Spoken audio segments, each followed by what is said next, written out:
My family said I ruined their lives. They cast me out, erasing me completely, and never once looked back. For years, I was a ghost to them.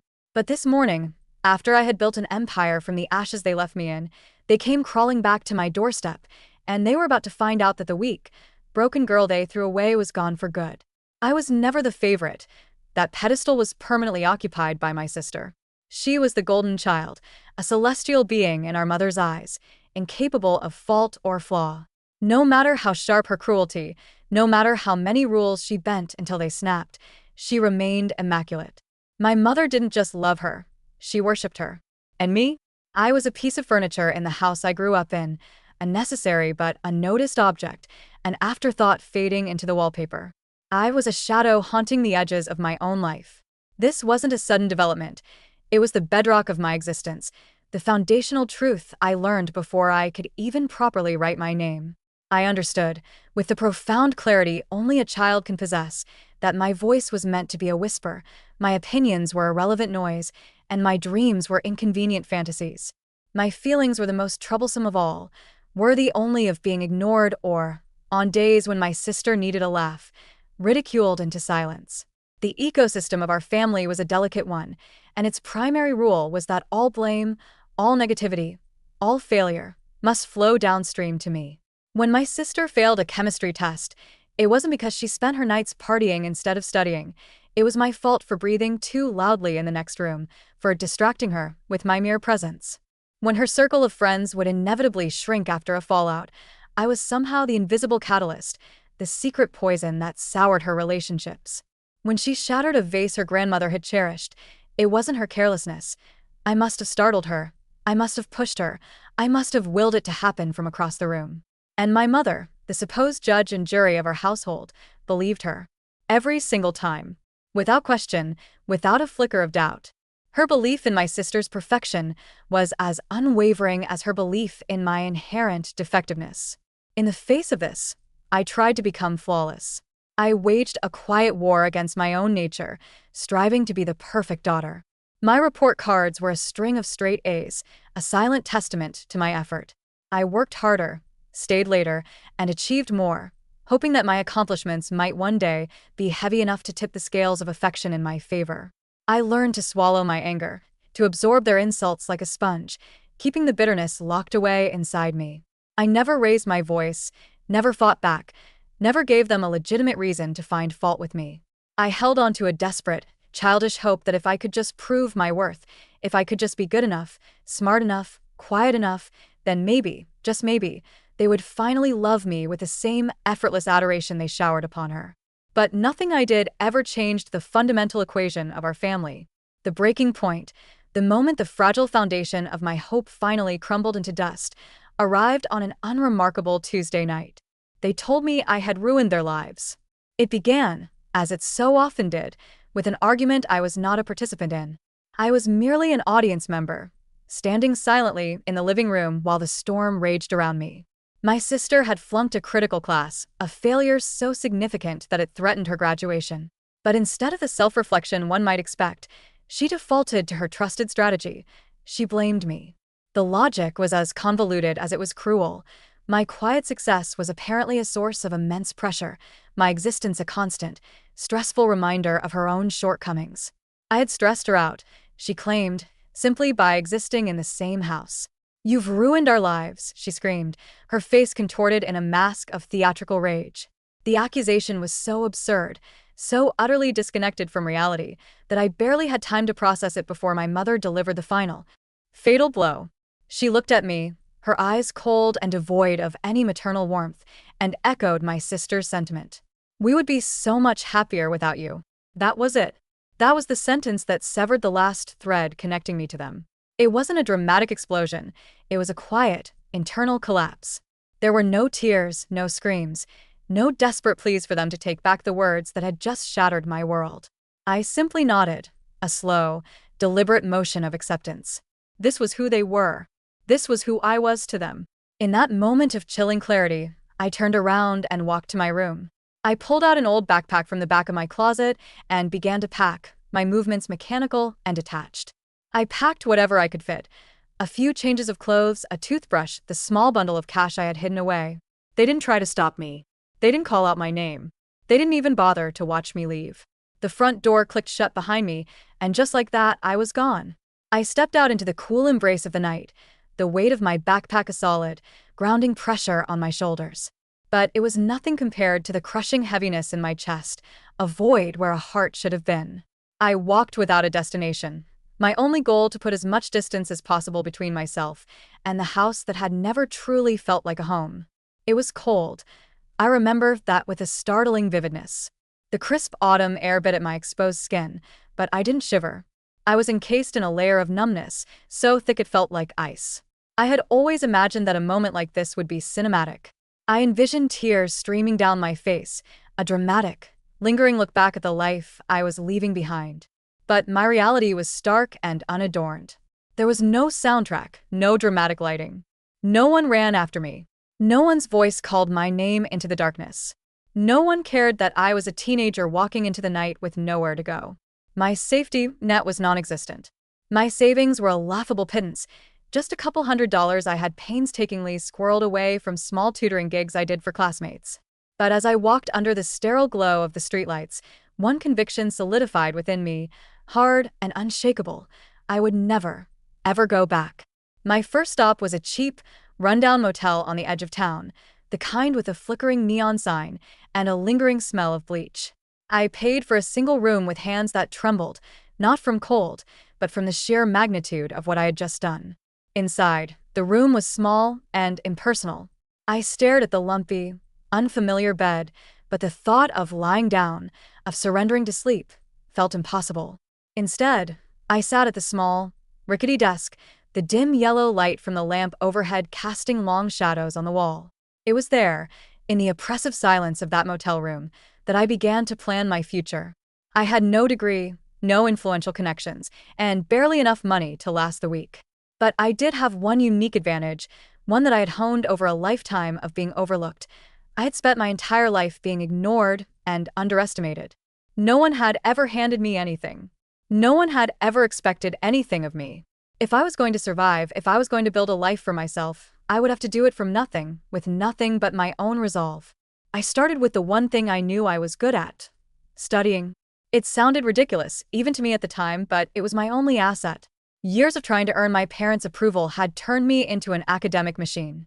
I knew how to learn, how to teach, how to break down complex subjects into manageable parts. Maybe, just maybe, I could turn that skill into a livelihood. The next morning, I walked into a small, independent coffee shop, ordered the cheapest black coffee on the menu, and nursed it for hours, using their free Wi-Fi as my lifeline. I applied for every online tutoring gig I could find, from elementary school math to high school physics. I set my rates deliberately low, just enough to undercut the competition and get a few clients to take a chance on me. The first few months were a brutal lesson in survival. I subsisted on a diet of instant noodles and cheap groceries from the dollar store. I found a room for rent in a shared apartment, a cramped space I shared with 3 strangers who moved around me as if I were invisible, which was a familiar feeling. But even in that lonely, impoverished existence, it was infinitely better than the home I had left. Because every morning, I woke up knowing that no one would scream at me. No one would blame me for their own failures. No one would look me in the eye and tell me I was ruining their lives. And that freedom, that simple absence of abuse, was enough. Slowly, painstakingly, things began to change. The months bled into one another, and my tutoring business began to grow. One client, impressed with my methods, recommended me to a friend. That one client turned into 3, and those 3 turned into 10. Referrals started to pour in. Soon, I was making enough to move out of the shared apartment and into a tiny studio of my own. It was barely more than a box, a single room with a kitchenette and a small bathroom, but it was mine. It was my sanctuary.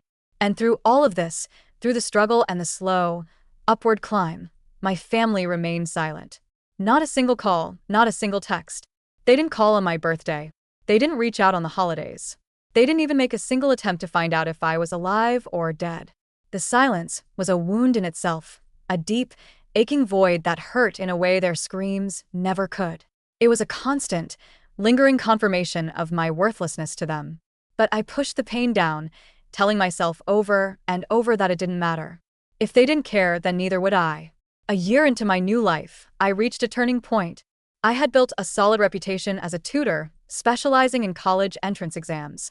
Students from all over the country were seeking me out, their parents willing to pay for my expertise. But I was still caught in the trap of trading time for money. There were only so many hours in a day, and I had reached my limit. That's when the idea struck me, an idea that would change everything. What if I could take my lessons, my methods, my strategies, and turn them into something bigger, something scalable? I became obsessed with the concept. I spent the next several months living a double life. By day, I was a tutor. By night, I was a student of digital marketing. I devoured hours of free content on YouTube, read every article I could find on online course creation, and meticulously planned my project. I started building my own online course, the Ultimate SAT Prep Guide. It was an enormous risk. I poured every spare dollar I had into the venture, designing the course curriculum, building a professional-looking website, and running a small, targeted ad campaign. For the first few weeks, the results were modest. A sale trickled in here, two more there. It was enough to be encouraging, but not life-changing. Then something shifted. A student who had used my course and achieved a near-perfect score wrote a glowing review on a popular college admissions forum. That review was shared, and then shared again. Word of mouth began to spread like wildfire. Students started raving about my methods on social media, sharing their score improvements and crediting my course. And then almost overnight, it exploded. I woke up one morning, checked my sales dashboard, and thought it was a glitch. My sales hadn't just increased. They had tripled overnight. The next day, they had quadrupled. Within a few short months, I was making more money than I had ever dared to dream possible. My life transformed. I moved out of my tiny studio and into a sleek, high-rise apartment with panoramic views of the city, the kind of place I used to fantasize about while staring at the ceiling of my childhood bedroom. I traveled, explored new cities, and met people who respected my intelligence and ambition. I built genuine friendships, relationships based on mutual admiration, not on obligation or blood. I had done it. I had built a new self from the ground up, piece by piece, from nothing. And my family? They were a distant memory, a ghost from another life. Not a single message. Not a single call. They didn't care about my struggle, and they certainly didn't care about my success. They didn't care about me at all. Until this morning. This morning, my phone buzzed with a persistence that was unusual. I barely glanced at it, assuming it was just a string of work notifications. But then I saw the names on the screen, names I hadn't seen in years. Mom, 6 missed calls. Sister, 8 missed calls. I stare at the screen, my heart beginning to hammer against my ribs. After all this time, after the profound and painful silence, they were trying to contact me. They had made it abundantly clear that they never wanted me in their lives again. I took a slow, deliberate breath, steadying myself. The girl they had thrown out was not the woman holding this phone. I was no longer weak, no longer desperate for their approval. I was not their punching bag anymore. Whatever they wanted, it wasn't going to be an apology from me. And I had no intention of making this easy for them. I sat there, staring at the screen, for what felt like an eternity, but was likely only a few minutes. My mind raced, trying to decipher their motives. What could they possibly want after years of treating me like I didn't exist? My mother had never once said she was sorry for the years of neglect, for the blatant favoritism that had defined my childhood. And my sister? She hadn't even seemed to notice I was gone. But now, after all this, they wanted me. With a sense of grim resolution, I finally decided to answer. It was my mother. Hearing her voice after so long was a surreal experience, like listening to a ghost. "Hello," I said, my voice carefully stripped of all emotion. "Sweetie, please, we need to talk." My mother's voice trembled on the other end of the line. Sweetie. The word was a slap in the face. After everything, after years of silence, she thought she could pull me back in with a saccharine sweet pet name she hadn't used in a decade. The fake tenderness was more insulting than any of her old screams. "What's going on?" I asked, making no effort to hide the icy disbelief in my tone. There was a long, heavy pause on her end. We've fallen on hard times," she finally continued, her voice cracking with manufactured emotion. "Your sister, she's been having trouble at school again, and with everything going on, we just don't have enough. We need your help." I almost laughed. I bit my lip, feeling a strange, toxic cocktail of vindication and white-hot rage bubbling up inside me. So this was it. This was the reason for the sudden reunion. What kind of help? I asked, keeping my voice dangerously calm. We need money, she blurted out, the pretense of a concerned mother finally dropping. Your sister's tuition is due, and we have bills we can't pay. I. I know we've never been there for you, but please, we're struggling. We need you to help us. We know it's a lot to ask, but we've tried everything.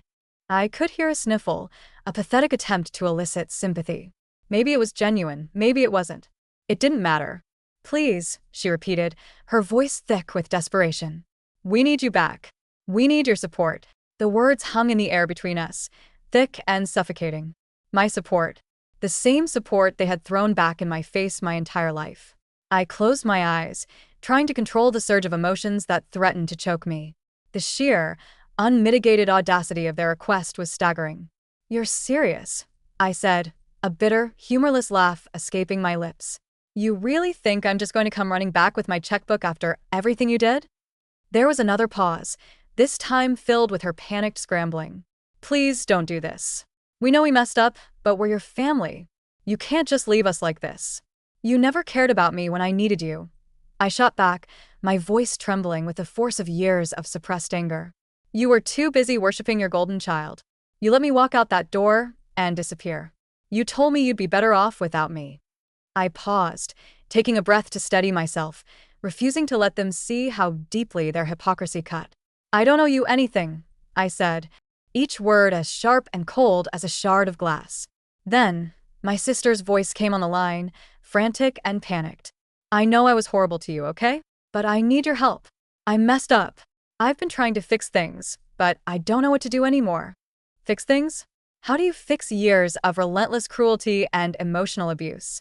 I don't want your apologies, I said coldly. And I don't owe you my money or my help. You can figure it out on your own, just like I did. But please, just... Her voice wavered, but I cut her off without a second thought. No. You should have thought about that before you kicked me out of your lives. I ended the call, my heart racing. But it wasn't just anger fueling the adrenaline. It was the deeply satisfying, vindicating knowledge that the tables had finally turned. After years of silence, of pretending I didn't exist, they needed me. I paced my apartment, the reality of the situation sinking in. They weren't calling to apologize. They weren't calling because they missed me or loved me. They were calling because their perfect, golden world was falling apart, and they needed me to be their financial bailout. They had thrown me away like garbage, and now that they were struggling, they had the nerve to come digging through the trash, hoping to find something of value. But it didn't matter. They didn't deserve a second chance. And yet a small, dark part of me wanted to let them dangle a little longer. To make them squirm. The phone buzzed again. A text from my mother this time, filled with the same pleading desperation. I grinned. They had no idea who they were dealing with anymore. The phone buzzed again, the screen lighting up with another message from my mom. Please, I'm begging you. We don't know where else to turn. I stared at her words, my finger hovering over the screen. A part of me, a part one thought had died long ago, wanted to ignore it, to block her number, and be done with it. I had already given them my answer. But the raw desperation in her tone held me captive for a moment. I shook my head, chasing the thought away. No. I would not soften. I would not be the one to fix their lives again. I had built an empire for myself, a life of my own making. My success wasn't just about the money, it was about the power it gave me, the power to decide who was allowed into my life. And my family had long ago forfeited that privilege. I set the phone down and walked to the window, looking out at the sprawling city below. From this height, everything seemed so small, so distant. The struggles of my old life felt like a story about someone else, a weak, sad girl I no longer recognized. The messages, however, kept coming. I took a deep breath. I would not give in. I would not let them manipulate me with their manufactured guilt. But deep down, a flicker of something else stirred, pity, maybe, or a dark curiosity to see just how far they would fall. The next morning, I woke to the incessant vibration of my phone on the nightstand. It was my sister. I hesitated, then swiped the screen open. I know I can't change the past, the message began, but I've been trying so hard to get into college. They rejected me, and now Mom's saying that if we don't get the money for the retake, I'll never make it. Please, please, I'm so sorry. I felt a pang of something unfamiliar. Not sympathy, not guilt, but something that made me pause. Was this genuine remorse, or just another calculated performance? I took a deep, shaky breath and typed my response. You never cared when I needed you.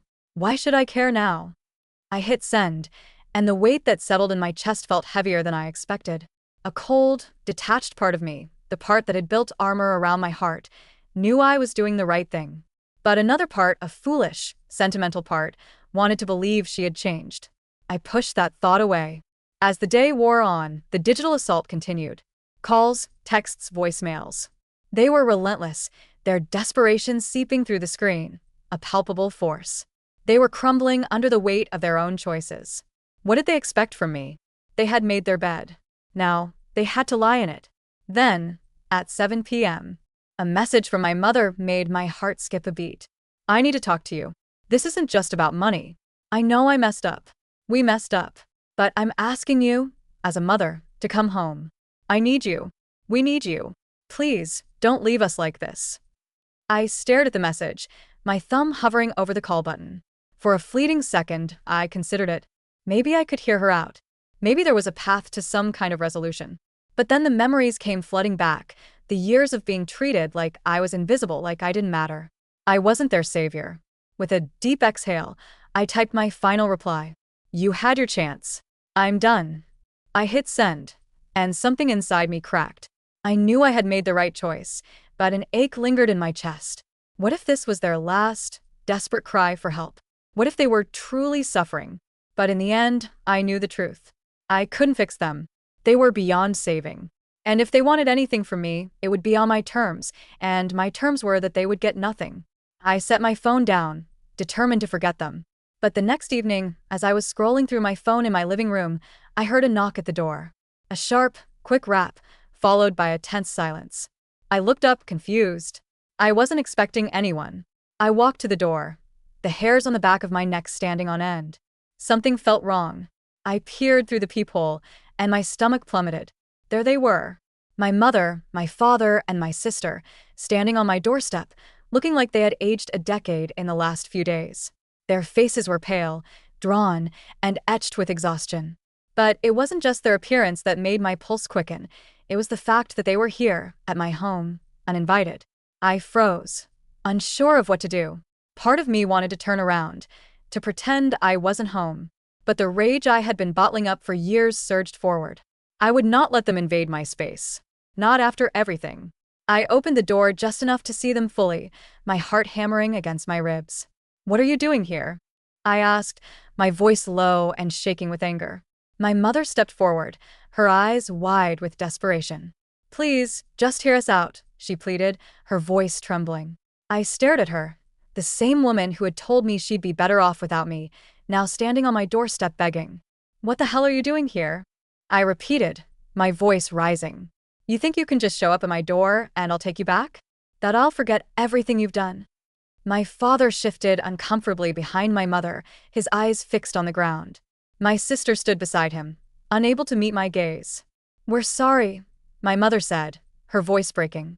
We've been trying to reach you. We know we've messed up. It's just so hard, and we don't know what else to do. You're the only one who can help us. The only one who can help me? The anger rose in me like a tidal wave. You didn't need me before, why now? You had years to fix this, I snapped. Years to reach out, to make things right. But you never bothered. And now you think you can just show up here and make everything okay? They were silent, taken aback by my coldness. My mother's eyes welled with tears, but I felt nothing. We've been struggling, she continued, her voice a desperate whisper.